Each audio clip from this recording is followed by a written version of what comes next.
हाँ राजा, आपने बताया कि श्री महाप्रभु जी का ऐसा मत है कि शास्त्रों का इंटरप्रिटेशन हमें अभिधा शक्ति के अनुसार करना चाहिए, तो हमारे उसमें कुछ लॉजिकल कॉन्ट्रडिक्शन आए हमारे लौकिक में उसके कारण, तो हम उसको इग्नोर कर सकते हैं और जो अभिधा शक्ति से मीनिंग होता है वही मीनिंग लेना चाहिए।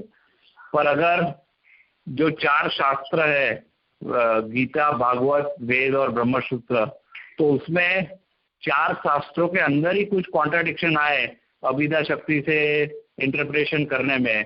मैं आपको एग्जांपल देता हूँ कि आपने जैसे बताया कि आग ठंडी है, ऐसा कोई सूत्र का मीनिंग हो तो हम एक्सेप्ट करेंगे, और कोई सूत्र का मीनिंग ऐसा है कि आग ठंडी नहीं है, मतलब एक वाक्य ऐसा न आए और उसमें ही कॉन्ट्रडिक्शन आए, तो तब तो लक्षणा शक्ति की जरूरत पड़ेगी ना। हम सिर्फ अभिधा शक्ति पे डिपेंड करके वो कॉन्ट्रडिक्शन को कैसे एक्सेप्ट कर सकते हैं? जैसे आग ठंडी है और आग ठंडी नहीं है, ऐसा ही इंटरप्रिटेशन विदिन 4 शास्त्र आया, तो कैसे उसको फिर एक्सेप्ट करना? देखो, लक्षणा की जरूरत पड़ेगी ना। नहीं, मैं वही बता रही हूँ कि चारों शास्त्रों के का, जैसे मैंने कल ये बात बताई कि गीता जी में भगवान ने हमें वो बाउंड्री दे दी कि कौन सी पैरामीटर्स को ध्यान में रख के और हमें इन शास्त्रों के अर्थ को सोचना है। जैसे भगवान महाप्रभु जी भी सर्वनिर्णय प्रकरण में आज्ञा करते हैं कि प्रमेयम हरिरेवई कहा, कि तत्व तो एकमात्र श्री कृष्ण ही है और सभी शास्त्र उनका ही प्रतिपादन करते हैं। उपोद्घात प्रकरण, शास्त्रार्थ प्रकरण के अंतों में भी महाप्रभु जी यहाँ तक कहते हैं कि वेदैहि रामायणैहि अखिल भारत पंचरात्रैहि, मतलब महाभारत हो या नारद पंचरात्र है या रामायण है, वेद है, एक्सेट्रा एक्सेट्रा, जो कुछ भी है, कुछ भी कृष्ण के अलावा नहीं बोलते हैं। तब वो एक बाउंड्री दे देने के बाद अगर हमें कहीं कुछ इस प्रकार का कॉन्ट्राडिक्शन लगे भी, जैसे महाप्रभु जी ने, फॉर एग्जाम्पल महाप्रभु जी ने खुद ही इस कॉन्ट्राडिक्शन को रेज किया है, एग्जैक्टली गीता भागवत के सेंस में नहीं किया है, अन्य पुराणों के बारे में ये प्रश्न बाल बोध में उठाया है कि हम ये कह रहे हैं सिद्धांत कि कृष्ण परब्रह्म है, लेकिन जब हम अन्य पुराणों को देखते हैं, जैसे हमने शिव पुराण को देखा, तो शिव पुराण कहता है कि शिव परब्रह्म है, उनमें से उत्पत्ति स्थिति होती है।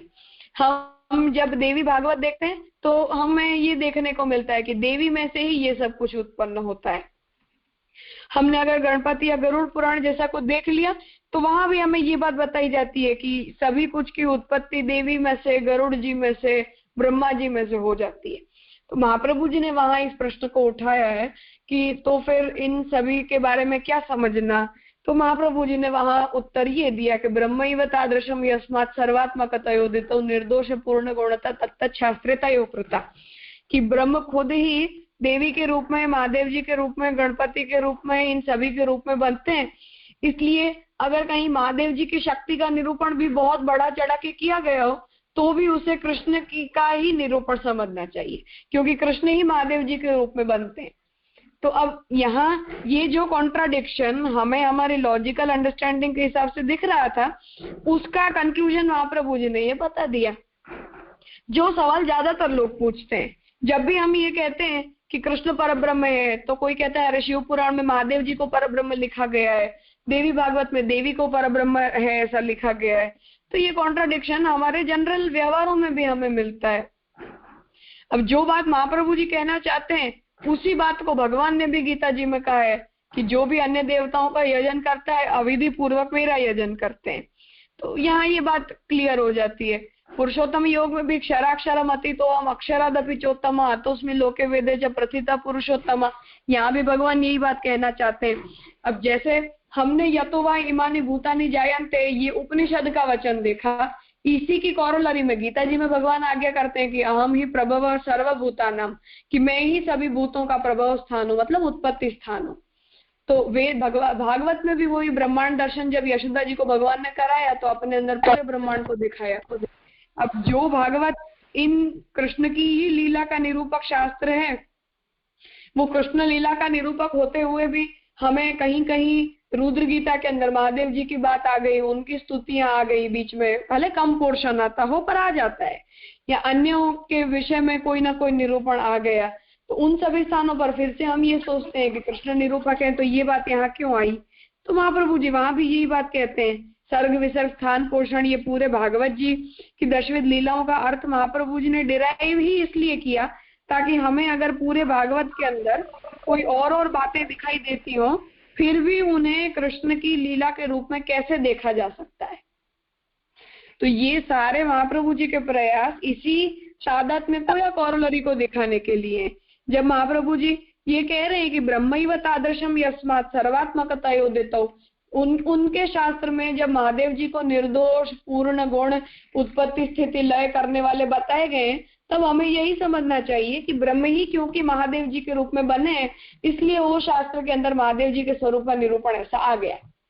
तो ये इस प्रकार से महाप्रभु जी हमें वो समुच्चय समझाना चाहते हैं। इसलिए कॉन्ट्राडिक्शन दिख जाए हमें कहीं परस्पर वचनों के अंदर, फिर भी उनकी बाउंड्री हमारे पास अवेलेबल है कि बाउंड्री जो है वो कृष्ण निरूपक शास्त्र है। ये शास्त्र भक्ति का निरूपण करने वाला है। अब भक्ति निरूपण के अंतर्गत उस बाउंड्री के अंदर अब हमें हर चीज को सोचनी चाहिए। तो बजाय के हम किसी वस्तु को कॉन्ट्राडिक्शन देखें उसके बदले समुच्चय देखने का प्रयास करना चाहिए। और जब हम तादात्म्य और ब्रह्मवाद को मानकर बैठे हैं तो समुच्चय देखना कोई बड़ी बात नहीं है। जैसे महाप्रभु जी ने महादेव जी को ब्रह्म कह दिया ऐसे हम दुनिया के प्रत्येक पदार्थ को ब्रह्म कह सकते हैं, तो कॉन्ट्राडिक्शन को कोई हमारे पास जगह ही नहीं बच जाती है। तो समुच्चय करने की शैली को महाप्रभु जी ने ज्यादा इंस्पायर किया है कि हमें ऐसी वृत्ति रखनी चाहिए कि शास्त्र के किसी भी वचन में हम कॉन्ट्राडिक्शन ना देखें। अग्नि अनुष्णा कहा तो ब्रह्मवाद में ये भी हो सकता है क्योंकि भगवान जो चाहे वो कर सकते हैं, उनके सामर्थ्य से बाहर कुछ भी नहीं है। तो हम बजाय के शास्त्र में लक्षणा करें और उसमें दोष देखें, उसके बदले जहां हमें कोई बात हमारी लॉजिकल एक्सपीरियंस से बाहर लगती हो वहां भगवान के सामर्थ्य को सोचना चाहिए। तो वह वो बात ही जिसके अंदर हम दोष रख रहे थे वही बात हमें भगवान के महात्म्य के रूप में समझ में आती है। जैसे ज्यादातर शंकराचार्य जी की बात देख लो, शंकराचार्य जी को अवतारों से बहुत प्रॉब्लम है। वो ये कहते हैं कि हमारे नॉर्मल मनुष्य के जैसा जीवन भगवान थोड़ी जी सकते हैं, इसलिए राम है, कृष्ण है, परशुराम वगैरह जितने भी अवतार हैं उन सबको परब्रह्म नहीं कहना चाहिए, ये ब्रह्म ही अवतरित हुए हैं ऐसा नहीं कहना चाहिए। लेकिन महाप्रभु जी को भक्ति के कारण और ब्रह्मवाद को एक्सेप्ट करने के वजह से जहां भगवान किसी के वश होकर लीला करते हैं उसमें भी भगवान का महात्म्य दिखाई देता है, वहां महाप्रभु जी को लक्षणा करने की जरूरत नहीं पड़ती है।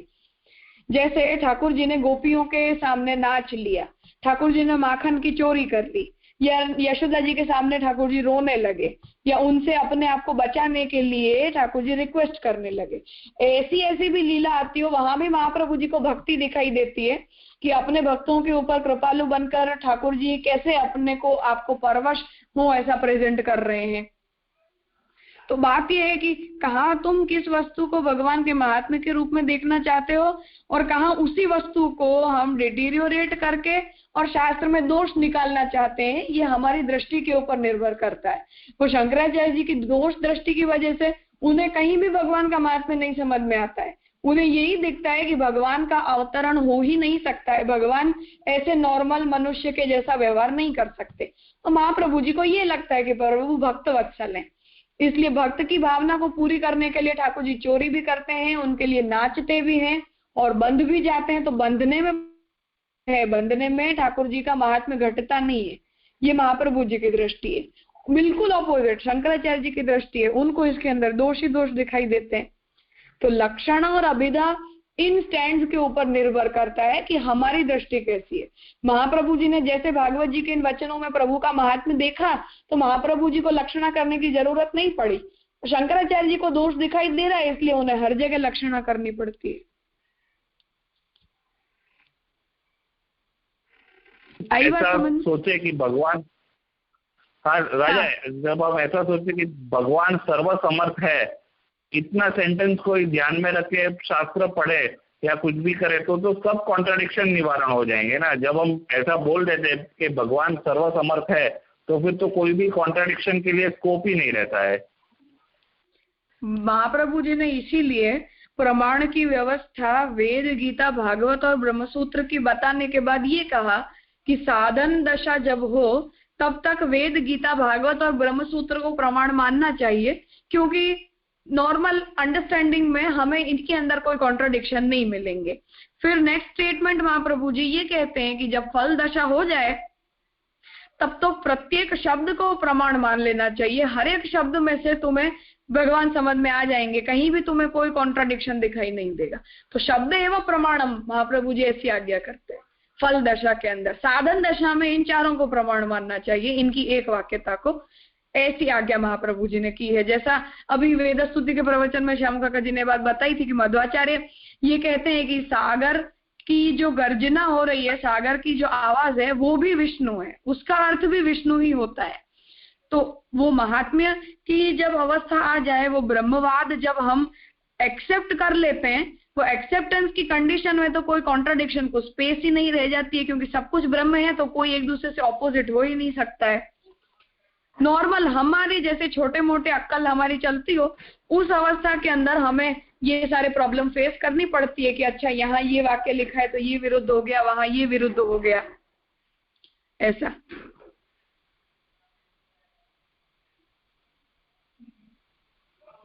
जी राजा, समझ में आया।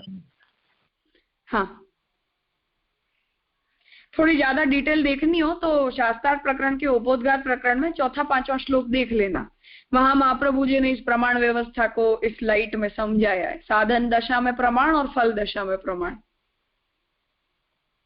जी राजा, नहीं राजा, एकदम क्लियर हो गया। हाँ, और कुछ पूछना है किसी को?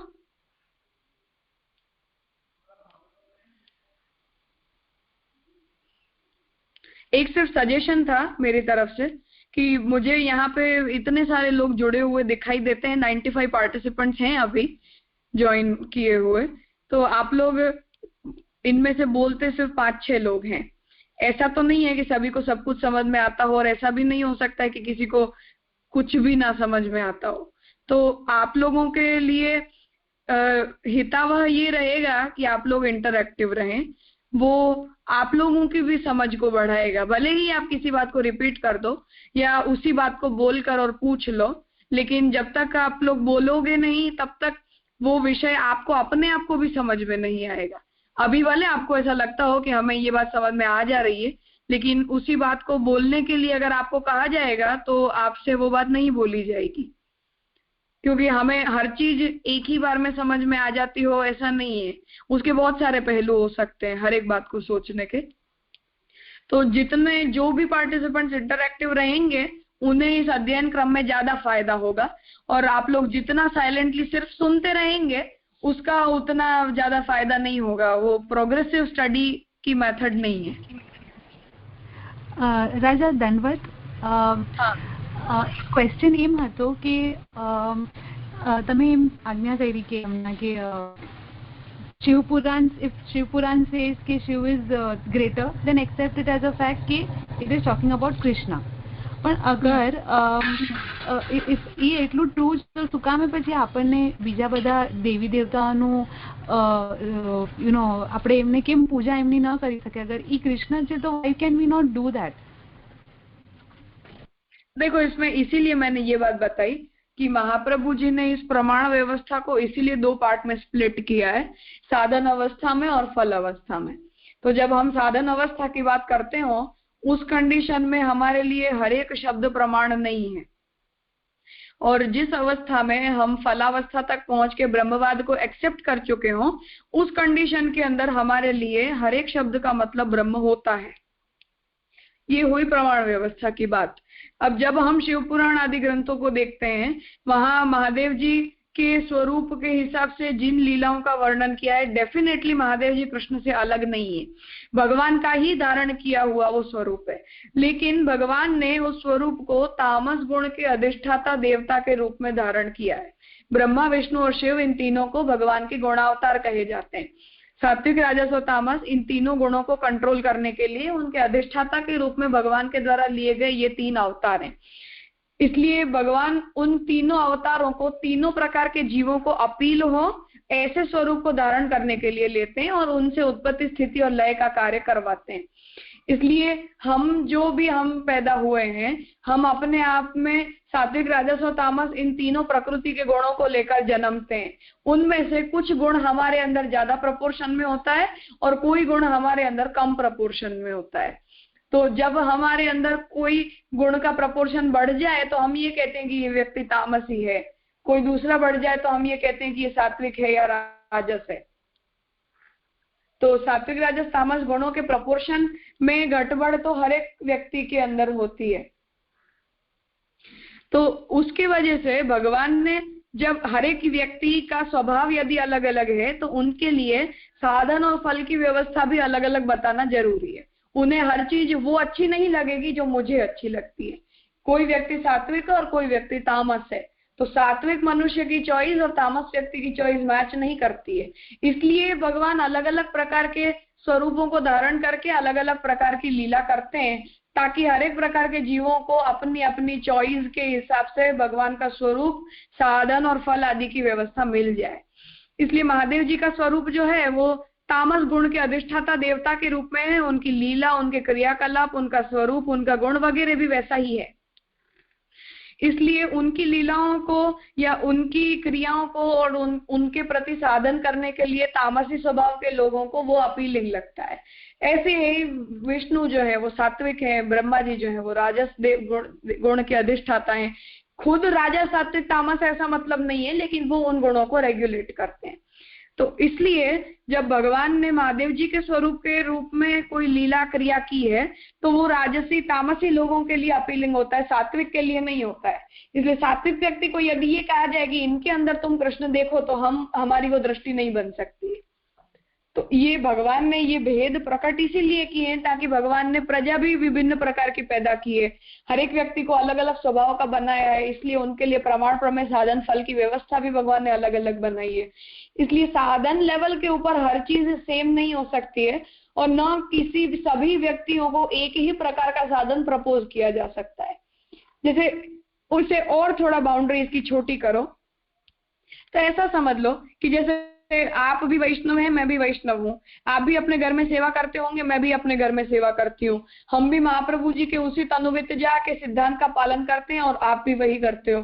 अब हम एक ही कृष्ण है, एक ही संप्रदाय है, एक ही गुरु है, एक ही सेवा का प्रकार है, फिर भी आपकी सेवा की स्टाइल और मेरी सेवा की स्टाइल मैच नहीं करेगी। तो बात यह है कि हर एक व्यक्ति अपने अपने हिसाब से काम करता है, उसका अपना स्वभाव होता है, दूसरे लोगों के साथ, हर एक के साथ उसका मैचिंग होना पॉसिबल नहीं है। तो भगवान ने साधन फल की व्यवस्था में भेद इसीलिए किया है। इसलिए साधनावस्था के लेवल पर हमें इन्हें मर्ज नहीं करना चाहिए। फलावस्था जब किसी की आ जाती है तब तो उन्हें सब जगह कृष्ण दिखते हैं, महादेव जी में भी दिखते हैं, सुअर में भी कृष्ण दिखते हैं और गाय में भी कृष्ण दिखते हैं। उसके लिए वो भेद फिर बच नहीं जाता है। अवस्था भेद को यहाँ समझना चाहिए। आज हमें महाप्रभु जी कह भी दें कि चलो तुम महादेव जी की पूजा करो या महादेव जी में कृष्ण देख लो, तो भी हमसे नहीं होगा, क्योंकि वो महादेव जी का तामसी स्वरूप और उनकी सेवा में और उनकी पूजा आदि में उपयुक्त साधन और वो साधना प्रणाली और उनके क्रिया, उनके गुण आदि सात्विक स्वभाव के व्यक्ति को अपीलिंग नहीं लगेंगे।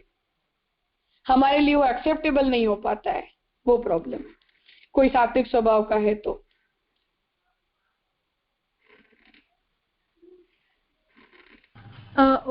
ઓકે રાજા, એક લાસ્ટ એમ હતું કે તો પછી અન્યાશ્રય વાળી જે વસ્તુ છે કે આપણે સપોઝ એ કરી લઈએ કે પ્રસાદ લઈ લઈએ તો દેટ મીન્સ કે એ અવસ્થા આપણી ફલ અવસ્થા હોય ત્યારે એ અન્યાશ્રય વાળી વસ્તુ એપ્લિકેબલ ના હોય, but when you are conscious about the fact that you are having the Prasad of sum other DT ત્યારે એ આપણને એપ્લિકેબલ થાય, રાઈટ? वो भेद, ऐसा भेद श्री महाप्रभु जी ने कहीं नहीं बताया है और किसी भी अवस्था के ऊपर महाप्रभु जी अन्याश्रय को अपराध मानते ही हैं। अब सिर्फ बात इतनी है कि कोई व्यक्ति व्यसन और सर्वात्म भाव के लेवल पर पहुंच जाए और वो अवस्था में वो व्यक्ति कुछ भी फील करे और कुछ भी करे, वो उसका इंडिपेंडेंट मैटर बन जाता है। वो हमारे लिए इंटरफेयर करने लायक उसका व्यवहार वो अवस्था में नहीं होता है, सर्वात्म भाव के लेवल पर, जिसे हम फलावस्था कहते हैं।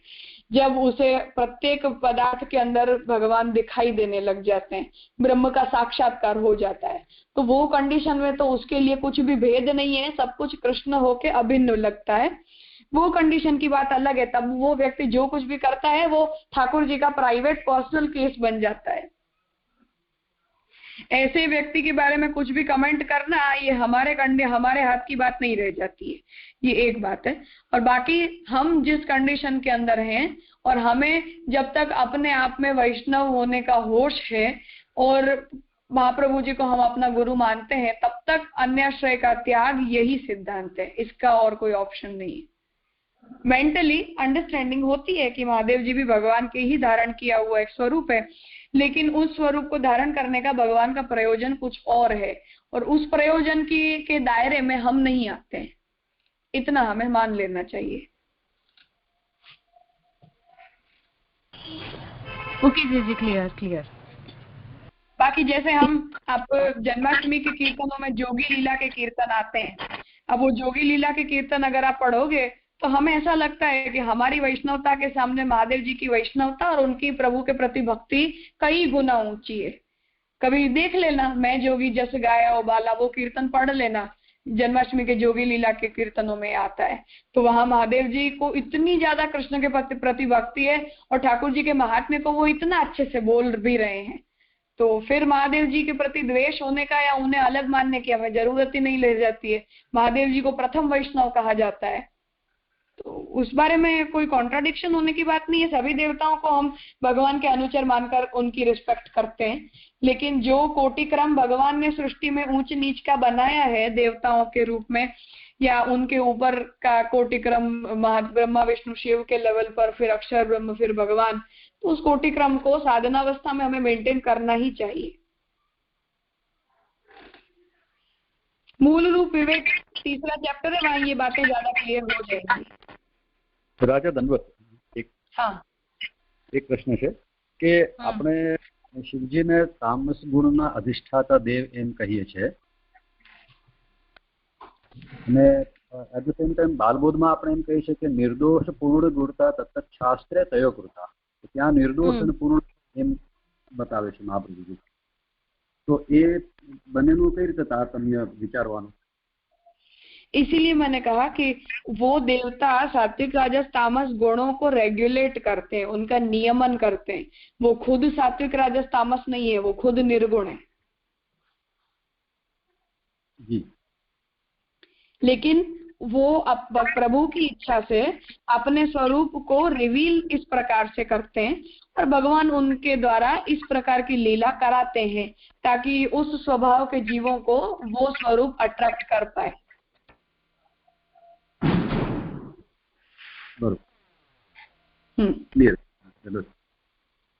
ठीक है, आउट ऑफ द ट्रैक ये सारे सब्जेक्ट थे। हम अपने मुख्य विषय पर आते हैं। सत्कारणतावाद का विषय हम देख रहे थे, तो उस बारे में अब आगे बढ़ते हैं। नेहा का टर्न था, वो करेगी नहीं? कृणाल भाई તમે કન્ટિન્યુ કરો। હા, તો કાલનું સમરાઇઝ નથી કરવાની જરૂર ને? ના, એ વિષય આપણે ડિસ્કસ કરી લીધું છે ઓલરેડી। ઓકે, સત્કરણવાદ કારણની બાબતમાં બે પ્રકારના વાદો પ્રચલિત છે, अस्करणवाद અને सत्करणवाद। कारण के बाबत में दो प्रकार के वाद प्रचलित है, अस्करणवाद और सत्करणवाद। अस्करणवादीઓનું માનવું છે કે બીજનો નાશ એ જ અંકુરની ઉત્પત્તિનું કારણ બને છે। अस्करणवाद का मानना है कि बीज का नाश होना से ही अंकुर की उत्पत्ति का कारण बनता है। माटीना पिंडનો नाश જ માટલાની ઉત્પત્તિનું કારણ હોય છે। माटी के पिंड का नाश होने से ही માટલી की उत्पत्ति होती है। तलનો नाश तेलની उत्पत्तिનું कारण છે, तल का नाश ही तेल की उत्पत्ति का कारण है। आम उपरोक्त બધા દ્રષ્ટાંતોમાં પૂર્વ વસ્તુનો નાશ અભાવ કે અસ્તતા પાછળથી જ પ્રકટ થતી વસ્તુનું કારણ બનતી દેખાય છે। ऐसे उपरोक्त सारे एग्जाम्पल्स में से ये चीज समझ में आती है कि मेन पूर्व वस्तु का नाश होने के बाद ही नई चीज प्रकट होती है। आ परथी अस्करणवादी चिंतकोનું માનવું છે કે અભાવ નાશ કે અસ્તા उत्पन्न થનાર વસ્તુનું કારણ હોય છે। यही रीजन से अस्करणवादी ये मानते हैं कि जो भी वस्तु है उसका नाश होने से कारण ही दूसरी नई चीज का ઉત્પન્ન હોતા है और वही उसका कारण बनता है। આ સિદ્ધાંતને અસ્કરણવાદ કહેવામાં આવે છે। ये सिद्धांत को अस्करणवाद कहते असंत कारणवाद, सॉरी असंत कारणवाद, असत અડધું અસત કારણવાદ, असत कारणवाद।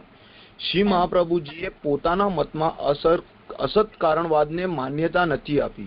શ્રી મહાપ્રભુજી के मत से ये असत कारणवाद को मान्यता नहीं दे रहे। મહાપ્રભુજીનું કહેવું છે કે અસત વસ્તુમાં કારણતા રૂપ ધર્મ રહી જ શકતો નથી, આથી અસત વસ્તુ કોઈનું પણ કારણ બની જ નથી શકતી। આ બાબતને થોડી સરળ ભાષામાં સમજીએ। મહાપ્રભુજી कहते हैं कि असत वस्तु में से कोई भी कारण रूप धर्म हो ही नहीं सकता है, इससे असत वस्तु से कोई भी कारण बन ही नहीं सकता है, असत वस्तु कोई भी चीज का कारण बन ही नहीं सकता है। ये चीज को आगे और सिंप्लीफाई किया है। सर्वप्रथम धर्मનો अर्થ કેટલાક ઉદાહરણોની સહાયથી સમજો। एक मिनट वेट। हाँ देखो, इसमें सिर्फ एक बार प्रॉब्लम समझ लो। फर्स्ट पैराग्राफ में हमें वो प्रॉब्लम समझाएगी, फिर उसका सॉल्यूशन है।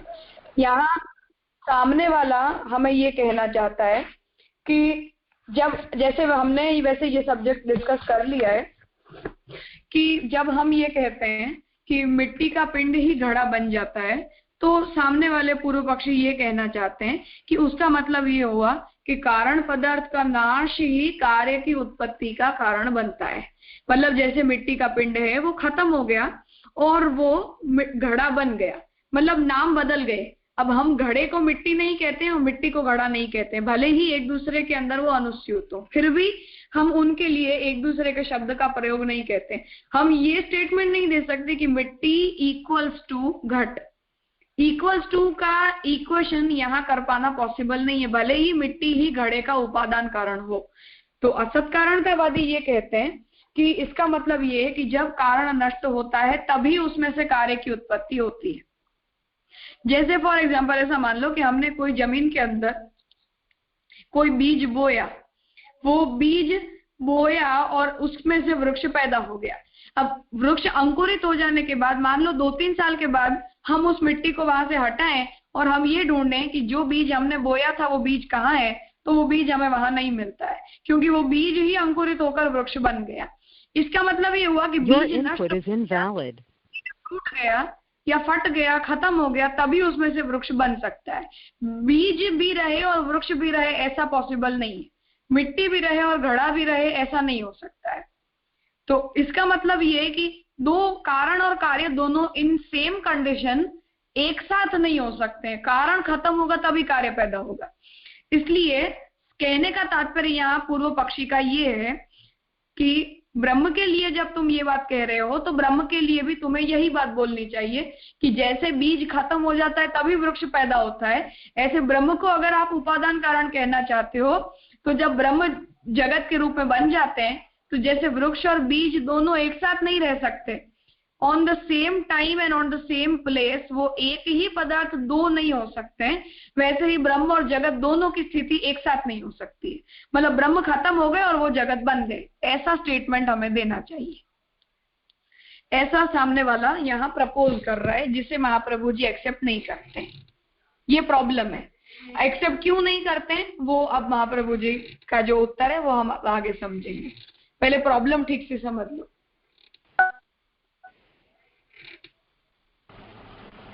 करूँ आगे राजा? हाँ, તમને શું સમજાયું? એ જ વસ્તુ છે કે असत कारणवाद वही बता रहे, मतलब कि मतलब जैसे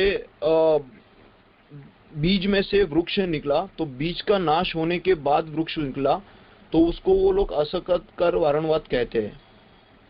पर महाप्रभु जी ये बात को कैंसिल कर रहे हैं। महाप्रभु जी ये बात को आगे और डिटेल में समझाना चाह रहे हैं। हाँ, मतलब इस एग्जाम्पल को अगर हम ब्रह्म के ऊपर लागू करेंगे तो क्या प्रॉब्लम हो रही है? ब्रह्म के ऊपर अगर लागू करते तो ये प्रॉब्लम होती है कि अगर ब्रह्म में से सब उत्पन्न हुआ है तो ब्रह्म खत्म हो जाएगा। अगर ब्रह्म कारण बन गया उस हिसाब से, असत कारणवाद के हिसाब से अगर वो देखेंगे तो ब्रह्म फिर रहेगा ही नहीं। हाँ, वो लोग यही प्रपोज कर रहे हैं कि इसलिए आप ब्रह्म को जो उपादान कारण कह रहे हो उसमें ये प्रॉब्लम आ रही है, ये प्रॉब्लम आ रही है। हाँ, अब करो आगे। प्रश्न था छोटा सा। हाँ, यहाँ लिखा है कि श्री વલ્લભાચાર્યજીનું કહેવું છે કે અસત વસ્તુમાં કારણકા રૂપ ધર્મ રહી જ શકતો નથી। पर ये मिट्टी, सोना, ये सब असत वस्तु है, उसमें कारण का रूप धर्म तो है ही ना, वही कारण बन के घड़े और गहने में रूपांतर करते हैं ना। हमारे हिसाब से ये असत नहीं है, हम इन पदार्थों को सत कहते हैं।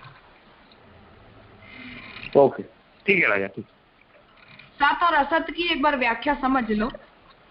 सत शब्द का मतलब ये होता है कि जिस पदार्थ का नाश न होता हो, तीनों काल में, मतलब उत्पत्ति, मतलब भूत, भविष्य और वर्तमान, तीनों काल में जिस वस्तु का नाश न होता हो, ऐसे पदार्थ को सत कहते हैं। असत पदार्थ का मतलब है कि जिसकी कभी प्रतीति ना होती हो, मतलब कि जो नाशवंत हो उसे असत कहा जाता है, जो नष्ट हो जाता हो, जो भी पदार्थ। असत की दूसरी व्याख्या ये है, जो अभी सत और असत के तीन अर्थ श्यामू काका जी ने वेद स्तुति के प्रवचन के समय बताए थे। प्रकट होना, अप्रकट होना, होना और नहीं होना। तो दिखाई देना और दिखाई न देना, ये भी सत असत का अर्थ होता है। होना और नहीं होना, एग्जिस्ट करना और एग्जिस्ट नहीं करना, ये भी सत और असत का अर्थ होता है। तो यहाँ जब सामने वाला ये कह रहा है कि कोई वस्तु अगर खत्म हो जा रही है, जैसे बीज नष्ट हो गया, इसलिए वो असत है, क्योंकि वो नष्ट हो जाती है। अब महाप्रभु जी ये कहते हैं कि जो पदार्थ नष्ट हो जाता हो, वो नष्ट होने वाले ऐसे असत पदार्थ के अंदर कारणता रूप कैरेक्टरिस्टिक नहीं रह सकता है। मतलब जब हम जगत के ऊपर को इम्प्लीमेंट करते हैं, तब के लिए ये स्टेटमेंट दिया गया है। मतलब हम कोई ऐसा तत्व माने, जैसे हमने ब्रह्म को ऐसा मान लिया आपके हिसाब से, क्योंकि आर्ग्यूमेंट तो जगत के लिए दी जा रही है, एग्जाम्पल भले कुछ भी हो। अब आर्ग्यूमेंट अगर जगत के लिए वो देना चाह रहे हैं, तो जगत के बारे में अगर हम ये बात मान लेंगे कि किसी असत पदार्थ में से जगत की उत्पत्ति हुई है, तो ऐसा कैसा कोई तत्व होगा कि जो इतने बड़े ब्रह्मांड को बनाने के बाद खत्म हो जाता हो। तो अगर खत्म हो जाता है तो उसके मतलब उसके अंदर कोई सामर्थ्य ही नहीं है। सामर्थ्य नहीं है तो इतने बड़े ब्रह्मांड को बना कहाँ से लिया। वैसे आगे ये डिटेल आएगी, पर तात्पर्य ये है कि जब इस सिद्धांत को, इस पदार्थ का नाश, कारण का नाश ही कार्य की उत्पत्ति का कारण बनता है, या बिना कारण के नाश हुए कार्य उत्पन्न ही नहीं हो सकता है, इस स्टेटमेंट को हम जगत और ब्रह्म के ऊपर लागू करेंगे तो प्रॉब्लम है। इसलिए महाप्रभु जी इसे एक्सेप्ट नहीं कर रहे हैं। और जब तक जगत के पदार्थों की बात है, तब तक महाप्रभु जी जगत के किसी भी पदार्थ को असत नहीं मानते हैं, क्योंकि सब कुछ ब्रह्म ही बने हैं। इसलिए मिट्टी हो या घड़ा हो या कपड़ा हो, इस दुनिया का कोई भी पदार्थ हो, one two all, unicellular organism से लेकर नॉन लिविंग ऑर्गेनिज्म तक, हर एक चीज महाप्रभु जी के हिसाब से सत्य है, कुछ भी असत्य नहीं है। तो राजा नष्ट तो होती है ना, मिट्टी नष्ट हो जाती है तो वो सत कैसे हुई? मिट्टी नष्ट तो होती है ना, ब्रह्म का रूप है वो, सही बात है, पर नष्ट तो होती है ना। वो आगे ये विषय आएगा आविर्भाव तिरोभाव के सब्जेक्ट में। महाप्रभु जी ये कहते हैं कि दुनिया की कोई भी वस्तु नष्ट नहीं होती है। और इन शॉर्ट से समझ लो हिंट के तौर पे कि प्रत्येक पदार्थ के अंदर, क्योंकि ब्रह्म उस रूप में बने हैं, इसलिए मैंने, आप लोगों ने पता नहीं ध्यान नहीं दिया होगा, सच्चिदानंद का निरूपण मैंने किया तब मैंने बात समझाई थी कि महाप्रभु जी ये कहते हैं कि जब हम जड़ कह रहे हैं तो जड़ पदार्थ के अंदर भी चिदंश और आनंदंश का एब्सोल्यूट एब्सेंस है, ऐसा नहीं होता है। भगवान उसे अपनी मर्जी से छुपा लेते हैं, क्योंकि अगर सब में सब कुछ प्रकट होगा तो फिर से दुनिया एक सी बन जाएगी, लेकिन भगवान तो उसके अंदर डिफरेंसेस चाहते हैं। इसीलिए ज्ञानेश्वर ने उस दीवाल को चला दिया। तो चैतन्य गुणधर्म अगर बिल्कुल नहीं था, एब्सेंट ही था, तो दीवाल चलने कैसे लगी? उसका मतलब कि एब्सेंस नहीं था, सिर्फ छुपाया गया था। तो वैसे दुनिया का प्रत्येक पदार्थ, क्योंकि ब्रह्म खुद बने हैं, इसलिए हर एक पदार्थ में सब कुछ बनने की शक्ति है। वो हर एक पदार्थ सब कुछ कर सकते हैं, सिर्फ इतना कि भगवान जब चाहे तब शक्ति उसके अंदर प्रकट कर दें, जब चाहे तब शक्ति को छुपा लें। व्यवहार के लिए भगवान उसमें शक्ति संकोच करते हैं। महाप्रभु जी शब्द का उपयोग करते हैं, शक्ति संकोच करना, मतलब शक्ति को छुपा लेना फॉर अ टेम्पररी पीरियड। क्योंकि दुनिया में सभी वस्तु अगर सब कुछ करने लग जाएगी तो फिर से दुनिया भगवान की इच्छा के मुताबिक चलने वाली नहीं रह जाएगी।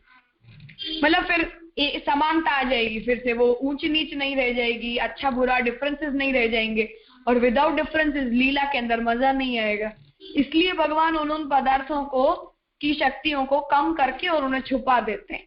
लेकिन टेक्निकली और प्रिंसिपली दुनिया का प्रत्येक पदार्थ ब्रह्म का रूप होने से हर एक पदार्थ में सब कुछ बनने की शक्ति है। ये महाप्रभु जी का स्टैंड है।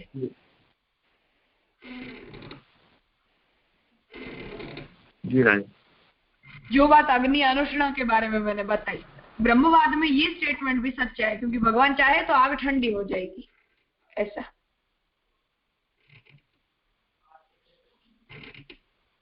हाँ जूही बोलो, तुम कुछ पूछ रहे।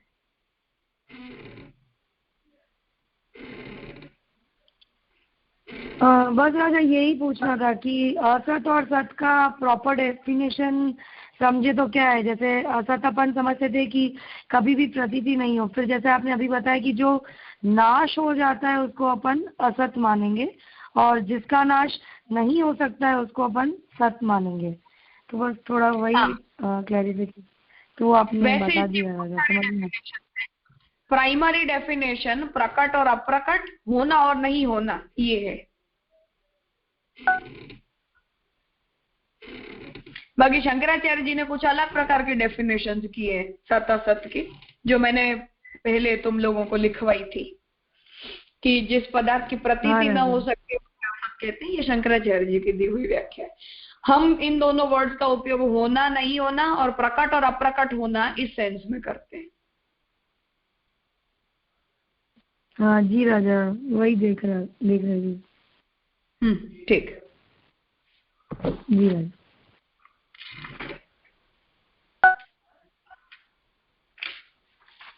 अब आगे का विषय जो महाप्रभु जी की तरफ से दिया गया उत्तर है वो थोड़ा टेक्निकल है। आज वैसे हमारा समय भी हो गया है, तो हम आज का विषय यहाँ रखते हैं। आप लोग सिर्फ इतना करना कि नेक्स्ट पैराग्राफ को 2-3 बार पढ़ लेना और उसे समझने की कोशिश करना, क्योंकि कुछ शब्दों का प्रयोग उसके अंदर टेक्निकल वर्ड्स का उपयोग होगा जिन शब्दों के साथ आप लोग शायद परिचित नहीं होंगे। तो घर पे बैठ के और 2-3 बार उसे पढ़ लेना नेक्स्ट पैराग्राफ को, तो हम कल उसे डिटेल में डिस्कस कर लेंगे।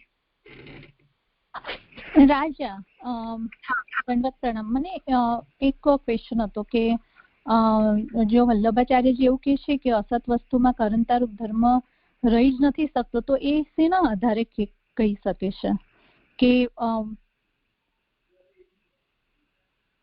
वो इसलिए क्योंकि ब्रह्मवाद के अंदर कोई भी वस्तु असत नहीं हो सकती है। क्योंकि जब हम ये कह रहे हैं कि भगवान सबके उपादान कारण बन रहे हैं, जड़ जीव को भगवान अपने आप में से उत्पन्न कर रहे हैं, भगवान का सदंश और भगवान का ही चिदंश जड़ और जीव के रूप में पैदा हो रहा है, तो दुनिया में ऐसी कौन सी चीज रह गई जिसके अंदर ब्रह्म नहीं है। और अगर ऐसी कोई वस्तु है ही नहीं, तो जो पदार्थ के अंदर ब्रह्म हो उसे तो हम असत कह ही नहीं सकते।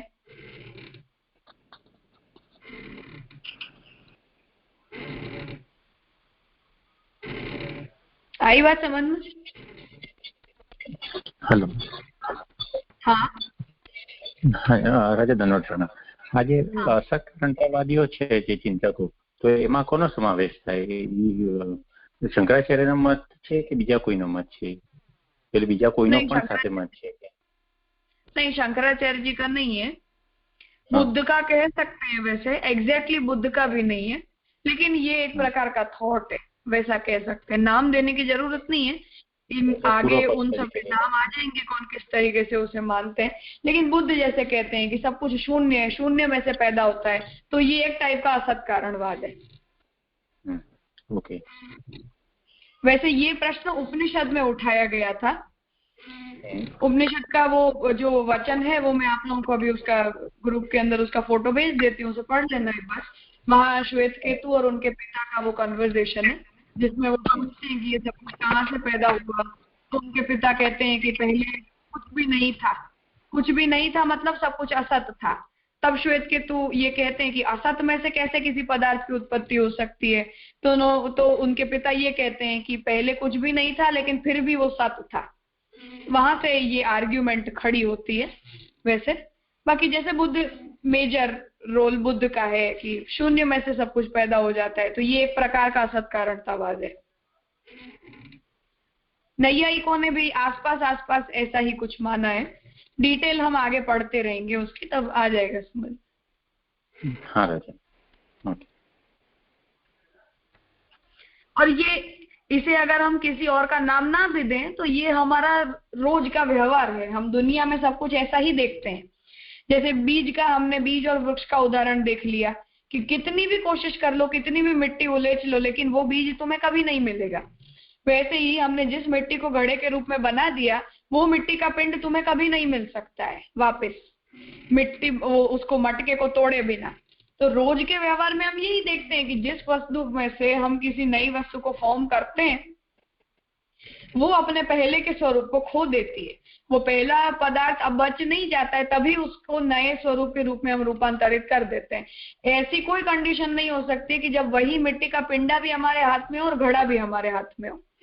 तो ये जो हमारे रोज का लॉजिकल एक्सपीरियंस है, उसके बेसिस पर ये एक प्रकार का लॉजिक यहाँ खड़ा होता है कि जब ब्रह्म को हम उपादान कहेंगे तो क्या ब्रह्म का भी नाश माना जाएगा? ऐसा उसकी काउंटर आर्ग्यूमेंट ये आ जाती है कि इसलिए ब्रह्म को उपादान कारण नहीं कहना चाहिए। ये यहाँ इसलिए ये प्रश्न यहाँ उठाया गया है।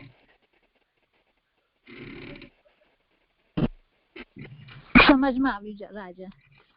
ठीक,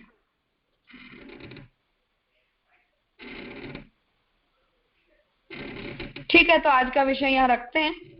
कुछ अभी भी ना समझ, आर्ग्यूमेंट अगर ना समझ में आई हो तो कल हम उसे डिस्कस कर सकते हैं, नहीं तो आगे का पैराग्राफ आप सब लोग थोड़ा, प्रमेय रत्न संग्रह ये विषय ऐसा है कि जिसमें आप लोगों का जितना ज्यादा होमवर्क होगा और जितना आप लोग इस विषय को सोचोगे उतना ज्यादा समझ में आएगा। और जितना पैसिव बन के और सिर्फ सुनते रहोगे और स्वीकारते रहोगे उतना ये विषय कम समझ में आएगा। इसलिए तर्क करने का सब्जेक्ट है। जितना इस विषय को सोचते रहोगे उतनी आपकी बुद्धि खुलेगी। इसलिए थोड़ी मेहनत करो। ये अभी भी समझ में नहीं आ रहा है। क्या नहीं समझ आ रहा है? ये आर्ग्यूमेंट की मिट्टी सत कैसे हुई? मिट्टी का तो नाश होता ही है ना, और आप अभी बोल रहे हो कि जगत में कोई भी वस्तु असत नहीं है, सब कुछ सत है, तो फिर उत्पत्ति और लय क्या है? अगर किसी का भी नाश नहीं हुआ तो उत्पत्ति का तो प्रश्न ही नहीं होता और लय का भी प्रश्न ही नहीं होता। इसीलिए कॉन्ट्रडिक्शन लग रहा है। इसीलिए महाप्रभु जी ने उत्पत्ति और नाश के सामने आविर्भाव और तिरोभाव की थियोरी प्लेस की है। हम पढ़ेंगे आगे उसको, तब आ जाएगा समझ में। और ये हाँ, मिट्टी तो राजा असत ही हुई ना, मिट्टी का तो नाश हो रहा है ना। मिट्टी और सोने का, बीज का जैसे आप बोल रहे हो, बीज का वृक्ष में रूपांतर हो रहा है, तो बीज तो असत ही हुआ ना। इसीलिए महाप्रभु जी ने ये बात कही कि हम अपने रोज के एक्सपीरियंसेस में हमें ऐसा ही लगता है कि पदार्थ का नाश हो रहा है और पदार्थ की उत्पत्ति हो रही है, लेकिन ब्रह्मवाद के अंदर किसी भी पदार्थ की उत्पत्ति और नाश नहीं होता है। प्रत्येक पदार्थ का आविर्भाव और तिरोभाव होता है। पढ़ेंगे हम, नेक्स्ट टू नेक्स्ट टॉपिक है। अगर अभी से उसकी क्यूरियोसिटी अगर ज्यादा हो, आविर्भाव तिरोभाव का विषय जो है वो पढ़ लो। उत्पत्ति और नाश की थियरी नैयायिकों का दिया हुआ थियरी है, उसके सामने महाप्रभु जी आविर्भाव और तिरोभाव एक्सेप्ट करते हैं। पेज नंबर 31 प्रमेय रत्न संग्रह की पुस्तक में, नई पुस्तक में, अभाव नहीं पण तिरोभाव, ये विषय पढ़ लेना तो आ जाएगा समझ में। और वेट करते हो तो हम वहां पहुंचेंगे तब आ जाएगा समझ में। ठीक है राजा, वेट कर लेंगे। ठीक,